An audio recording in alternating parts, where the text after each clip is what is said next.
May isang mag-ina na sina Aling Rosa at Pinang na nakatira sa isang malayong lugar. Mahal ni Aling Rosa si Pi nang kaya siya ipinalaki sa layaw. Pero dahil dito, si Pinang ay naging tamad at hindi marunong gumawa ng mga gawaing bahay. Nang magkasakit si Aling Rosa, inutusan niya si Pi nang nagumawa ng mga gawaing bahay.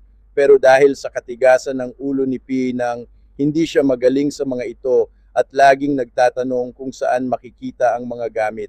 Naiinis na si Aling Rosa at sinabi na sana'y magkaroon siya ng maraming mata. Nang umalis si Pi nang upang hanapin ang nawawalang sandok, hindi na siya nakabalik. Sa halip, lumitaw ang isang halaman na may bunga na hugis ng ulo ng tao na may maraming mata. Naalala ni Aling Rosa ang kanyang sinabi kay Pi at napagtanto niya na ang bunga ay simbolo ng kanyang anak.